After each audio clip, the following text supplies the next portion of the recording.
these truths to be self-evident. That all men are created equal. As a member of Congress, I get to have a lot of really interesting people in the office. Experts on what they're talking about. This is the podcast for insights into the issues. China, bioterrorism, Medicare for all. In-depth discussions. Breaking it down into simple terms. We hold these truths. We hold these truths. With Dan Crenshaw. The Eagle has landed.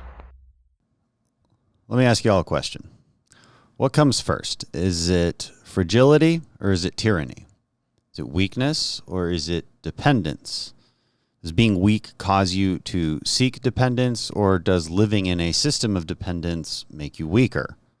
Can tyranny only thrive when a people deem themselves so fragile and helpless that they crave this paternalistic tyrant who will do everything for them?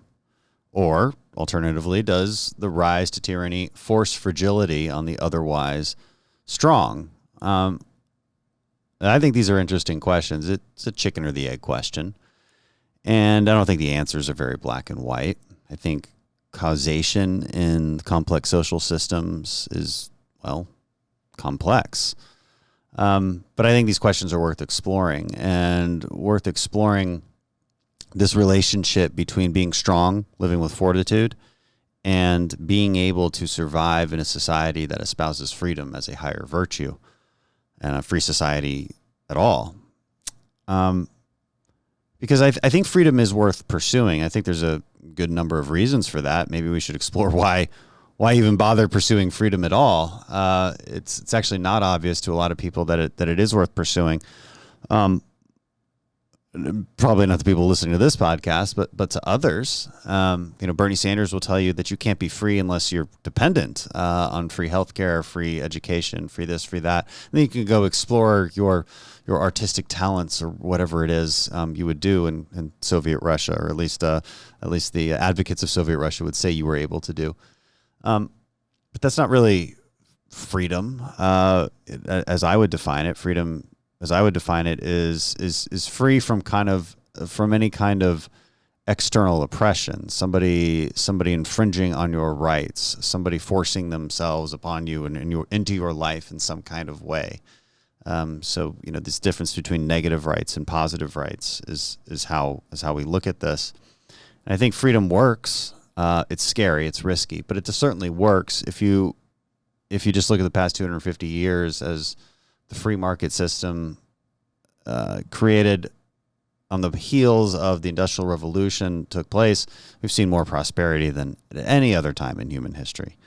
That's a fact. It'll continue to be a fact. It'll continue to be a fact that as one of the most innovative countries to ever be created in the span of human history, the United States, this is where people come for opportunity, because they still believe that here you have the most freedom, you have the most opportunity to follow your dreams, to create that business, to design that next contraption that will save people's lives or change the world in some form or fashion.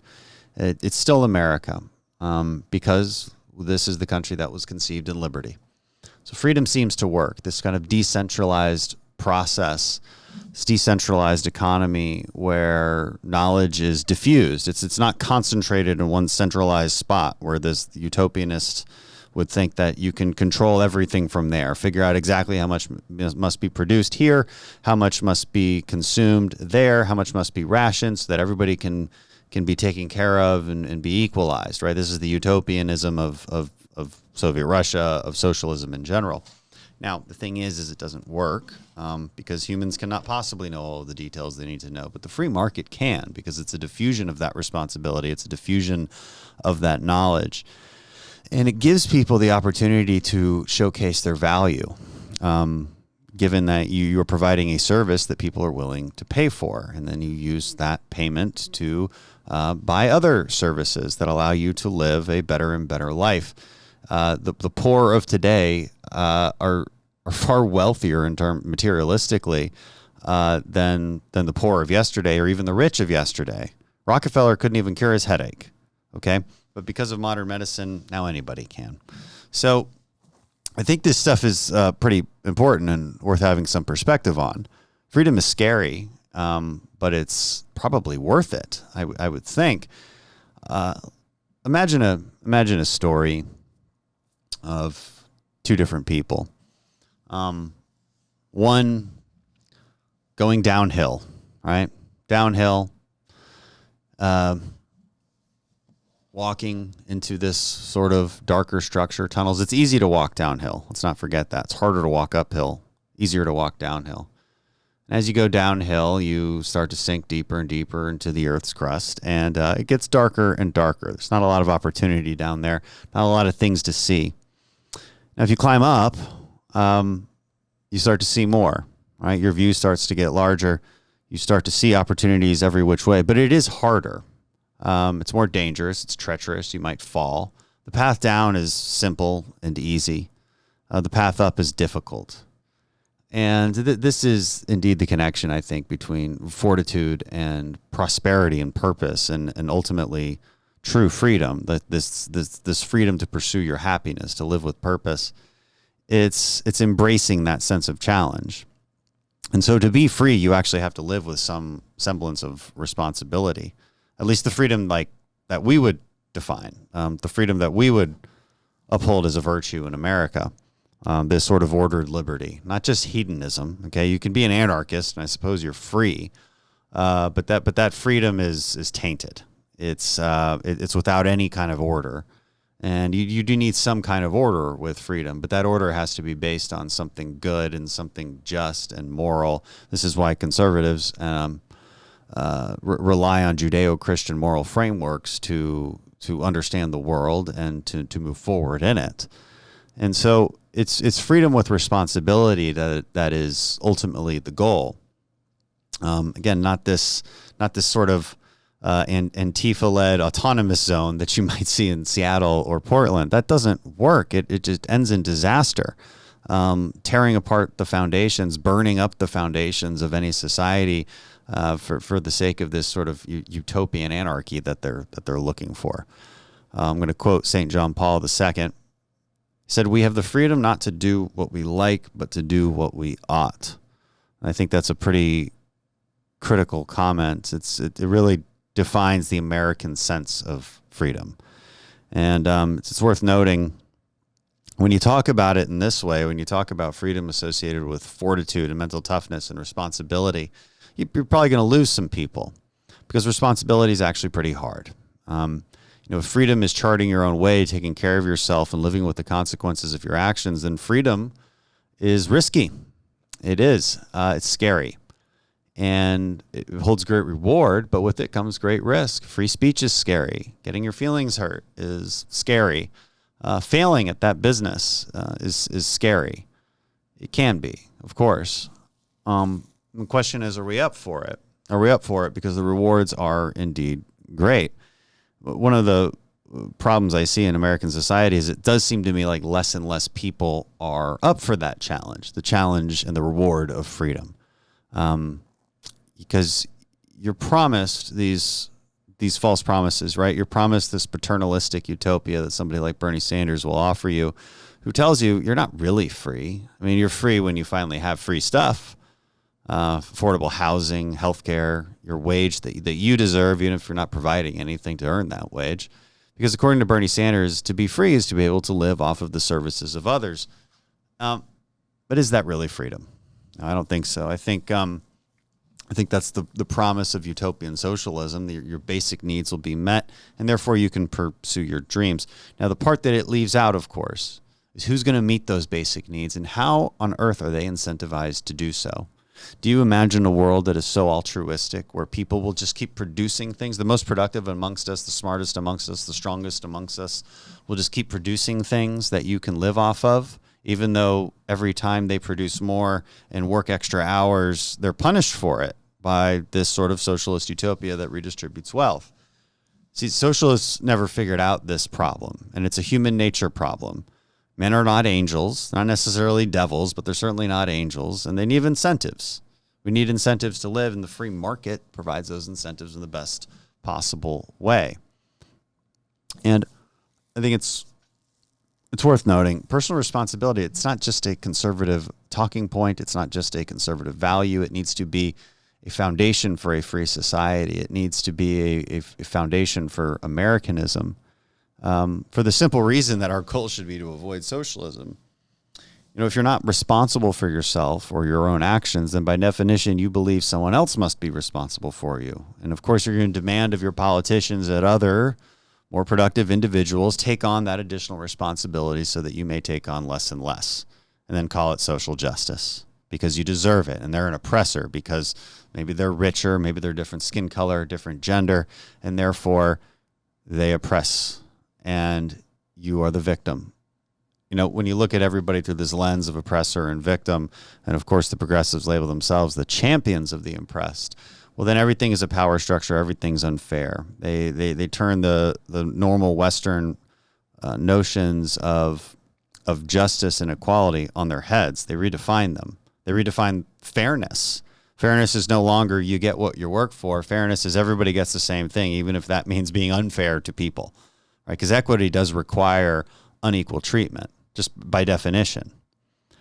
So how does fortitude play into that? Well, quite easily. I think fortitude and personal responsibility are very closely linked. I think fortitude is a prerequisite for personal responsibility. You need some courage. You need strength. You need to be resilient. If you're going to be personally responsible, if you're going to take on that burden and seek out that reward. And one of the problems in America right now is this sense of fortitude. These attributes I just labeled or just listed, they're increasingly missing from a society. And it instead celebrates victimhood as a virtue, instead of strength as a virtue, instead of overcoming hardships as a virtue. And victimhood is so celebrated that you even see famous and privileged people attempt to claim it. Just look no further than Jussie Smollett claiming he was beaten by Trump supporters. Of course, it was false. Look no further than somebody like Elizabeth Warren, who is falsely stated she was fired for being pregnant and is falsely claimed that she's Native American for no other reason than to, again, claim to be part of a victimized minority, right? Makes them heroic in the eyes of the progressives. And so given all that, it's why I'm recording this podcast, this message today, because it is time to restore fortitude in Americans before it's too late. It's time to remind people that it is indeed a virtue to live with fortitude, to live with a sense of strength, to be the person that others want to rely on. And maybe some recognition that this is indeed still the best place on earth, despite our hardships right now. We have an abundance of strong people. We have men willing to fight our wars. We have entrepreneurs willing to risk it, to invest and create jobs, inventors, working on the next breakthrough, and families willing to raise their kids, have more kids, and be strong and successful and bust their asses doing it. And look, why do people do this? I mean, right now, well, of course, our free market system is still intact, and there's still some incentive to do so. But I'd also like to think that there's a deeper sense of American duty that still exists. It's very much imbued into the American spirit. This duty to be better than you were yesterday. This duty to pursue challenge. This duty to contribute to society. But you have to wonder, though, would that duty still exist? Would we still feel that sense of patriotism, that sense of mission, if it didn't pay off, right? If the government just took it away? Continued to tax you and punish you for your success and your wealth? The answer, I think, is pretty obviously no. That Soviet communist quote comes to mind. I don't know who said it, but it went something like, as long as they keep pretending to pay us, we will keep pretending to work. And so, look, a free society just can't last very long with an increasing number of free riders and a decreasing number of productive people. I liked Ben Shapiro's recent quote. Said, we have a choice before us. We can live up to the American ideal, or we can become a society full of obese people dependent on welfare. And we can only handle so many people that are happy in the latter situation, being obese and on welfare. Our society can only handle so much of it. I get the sense that we're almost at the brink. I think we have cultural problems with people not wanting to go to work. Now, I understand that some of that's a mathematical consideration on what they're getting paid by the government. So it hits both problems, though. Don't you feel bad that you're not working? Don't you feel bad that you're taking free money? People don't feel bad anymore. In fact, they feel heroic for it. They feel like they've earned it. But you haven't. And it's not fair to others who are doing it. And just as a matter of a sense of duty, my God, go to work if you're able-bodied. And to the government, stop incentivizing people not to work. All right, because at a certain point, it is hard to blame them for making a rational financial choice. But in this country, if we don't have that fortitude, if we don't have that sense of duty to be better, that sense of deep responsibility, then Americans will continue to choose the easier path. And the easy path is easy because it's short. And like I said, it leads nowhere but down. It's downhill. And it's a quick trip to dependency and free ice cream. But you can't get out once you've descended. See, that's the trick of that little cave allegory that I mentioned. You can't get back out once you've gone in. It was easy to go in. It's very hard to get out. And if we're going to maintain our place in the world as the shining city on the hill, then American citizens must embrace the harder path. That harder path that leads up and is treacherous and forces you to fall down at times, that forces you to learn from your hardships. But guess what? When you learn from your hardships, you're better off. You become stronger. Now, you're the only one who can navigate it. It's nobody else's job.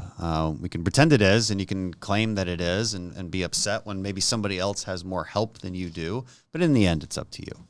In the end, it's up to you. Because, look, there's no other option. There's no other option. We all have an interest in helping people who want to be helped. And that should be the discussion from a policy perspective. But we've got to fix the culture and at least get people on the same page here that we want to be strong, we want to be self-reliant, and we want to walk this path upwards.